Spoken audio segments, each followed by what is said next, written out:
Okay, today's install is going to be on a lovely red Astra J. The customers come all the way from Scotland to get it fitted.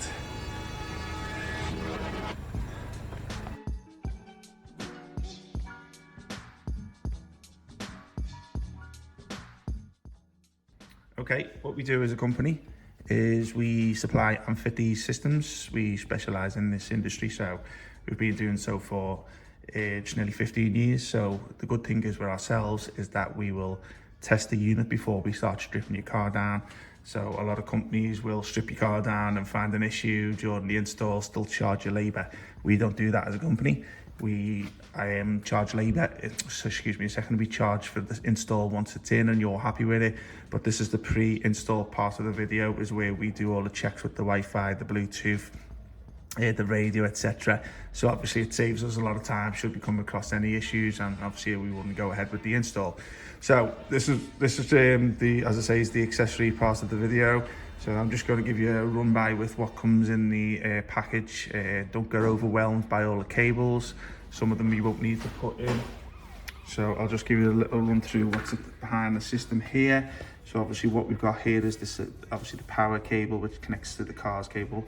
This one here is a CAN bus box which basically connects to this part.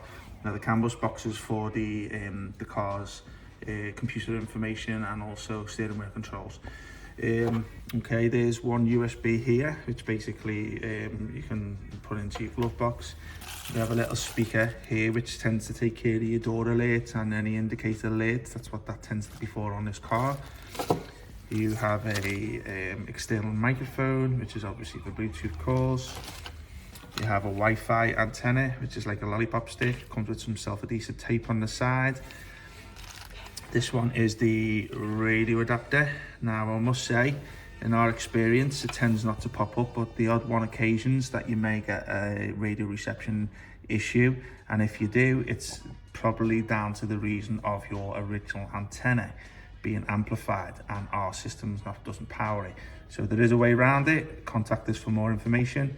A lot of people are not too sure about this. Even the auto electricians tend to basically call us up over this issue, but there is a way around it, and obviously get in touch with us and we'll help you through it. Or if you want, we can send you the troubleshooting prior to receiving the unit, so you've got it all at hand should you have any radio reception issues. But as I say, more times than not, you won't.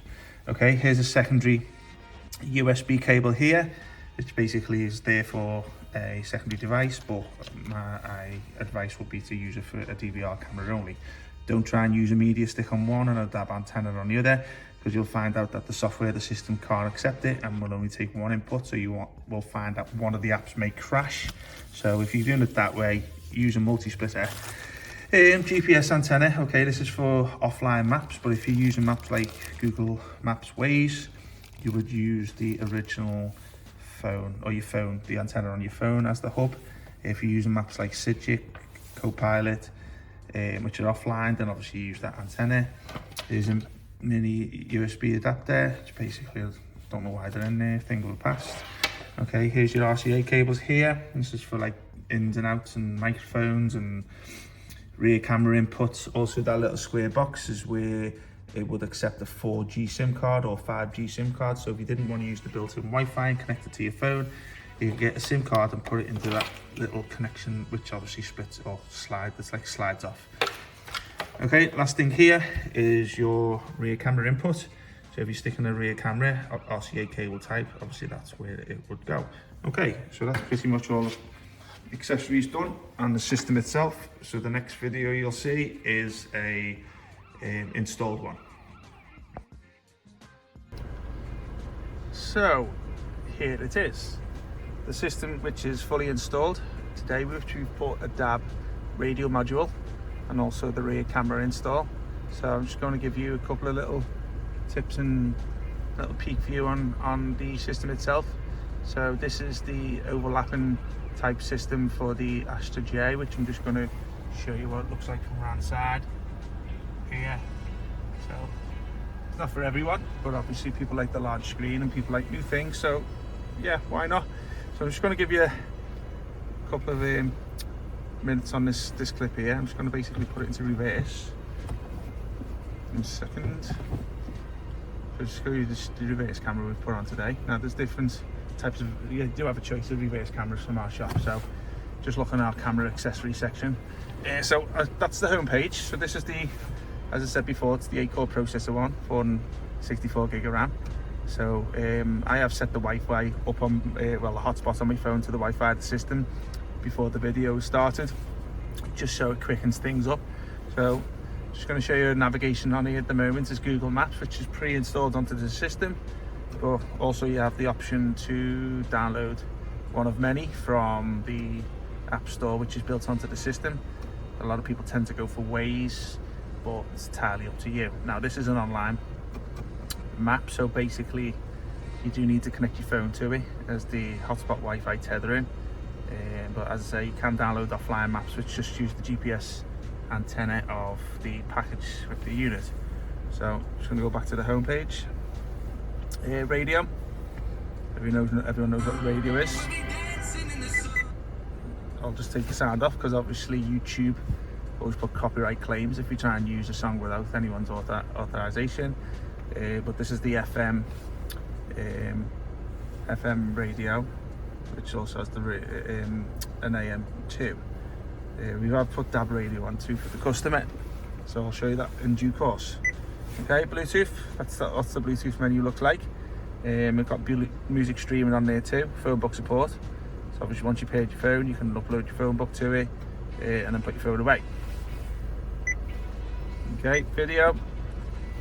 That's just the demo one that's on the video itself, but you can watch videos through a USB pen drive on this. Also, a lot of people tend to like to stream stuff such as Netflix and IPTV, which is obviously you can also do that too. Now, just to let you know, Netflix have put a ban on the Play Store ones being compatible with these types of systems. Now, I can only make the assumption that it's down to being a car DVD player, so it's essentially you're not supposed to be watching it when you're driving, but we can only say in an advisory role that you can't watch it when you're driving for the obvious. But obviously there is a setting on there which you can switch off, i.e. if your passengers want to watch it and you don't, but obviously be careful. Okay, so we're going to go to the applications here just to show you a few little on there. So basically we'll start off with the top left, which is the aux one. So it does have inputs, outputs. So basically if you wanted to link a digital TV box to it or something with RCA cable connections, a lot of people ask about PlayStation 4, so Xbox and stuff like that, but obviously it's an RCA cable type connection, so if your device has got that particular connection, then you can do. Bluetooth, already on the home page, no need to go into that. Calculator, not going to go into that. CarLink, now this is the built-in CarPlay and Android Auto. Now I'm just going to show you that towards the end. It will be CarPlay that I'll be showing you because I don't have an Android phone in my possession, but only the CarPlay. So as I say, I'll show you that in the end, at the end of the video. Chrome, that's a browser in case you want to do any internet browsing on there, which basically browser. I won't say any more about that. Control, steering wheel control button there on the left in the middle.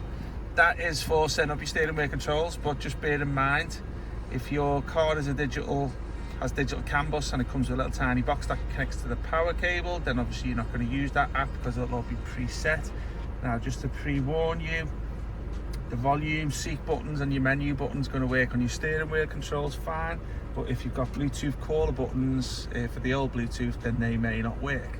Reason being is because these systems are made for your basic level entry car, so if your car's got any premium features in there like the Bluetooth, then obviously it's not coded into the CAN bus. But we have seen them working on some and not on others, so we won't give you the assurance of 100% that it will work in that car. But if it does, quids in, bonus, sleep easy, and you've got it in the car. But as I say, don't come back to us saying that these buttons don't work because we don't guarantee them. Okay, Equalizer. Again, nice little settings in there for the DSP processing amp, so we control a lot of the sound settings of the car. Okay, we go to File Manager in the middle. This one here, this is for basically uploading APKs, or it'll take information from USB. So if you had an APK to upload from a USB pen, you didn't want to go through the Play Store, you would go into this File Manager and download it through there. Gallery, Again, another pointless app. I don't know why they put it on there. Okay, Google, this is another browser. Again, I'm not going to go into it, similar to Chrome. iGo, again, I'm not going to go into that because it's a Chinese map. It's a map that the Chinese put on there, but it's basically hard to update, so we don't sell it with that, and that will be removed. Maps, that's your Google Maps in the middle. Music, that's where you would play your MP3 from your USB pen. Navi, which is, again, it's your Navi applications on there. Okay, Netflix, this is what we've put on. This is basically one that we say you can't get from the Play Store, but we preload that onto the system, but we can also send you the APK through through email if you wanted to upload it. Okay, Play Store, this is where you would log in, get your play details, your apps from the Play Store. Touch Assist, now you've probably heard the beeping in the background, which that's quite annoying to me, but it's the default setting, so you can switch that off. But also the Touch Assist, which is a little annoying thing, which is the little round circle that you will get on your screen. This can be switched off. 1 second, let me just... Okay, I'm just going to load the AC down because there's a car next to me with smoke and I'm getting killed. Okay, so you see at the bottom here, which has just popped up, which is the AC. Also, it's quite a good option because obviously you can control it through part of your touchscreen.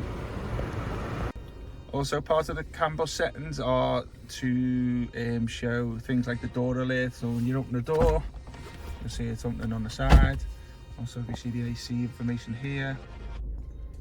When I'm just doing it on the buttons down here, it shows up on there.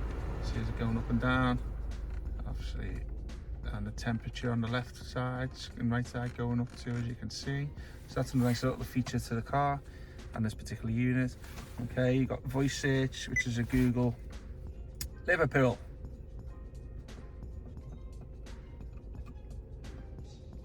So that's a little another nice feature to it, which is obviously allows you to use your voice command to actually find things on Google Maps and Google Browser.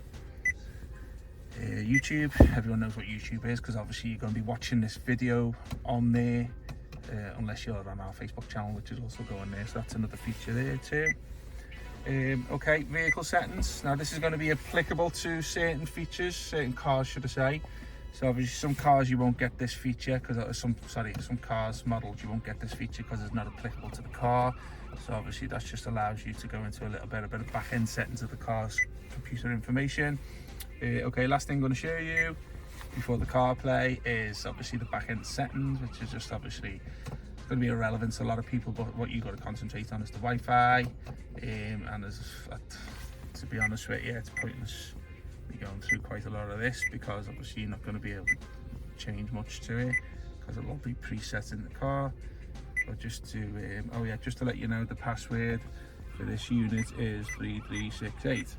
So you didn't need to go into the back end to change any of the settings, but obviously I would advise, or let us advise first before you start playing around with that, because obviously if you change any of the settings like the CAN settings, it's gonna mess up your steering wheel controls and car computer information, stuff like that. Okay, the last thing I promised was to show you the CarPlay working. So this is a connection through a Bluetooth connection. So once your phone is connected through the Bluetooth of the system, then this would activate the CarPlay, similar to the Android Auto. Apologies that I can't show you the Android Auto today because I don't own an Android phone. So just to give you a little bit of a peek on how it looks, this is obviously a couple of apps that are on my phone, which obviously my tuner is a DAB app. So obviously if I want to play the DAB from my phone, it goes through to CarPlay. There you go, that's the app for there. So just hopefully this gives you a little bit of an indication of what you'll be getting with this particular system, and I hope that you like the video, subscribe to our channel, or follow us on Facebook, and we hope to see you soon. Thanks very much.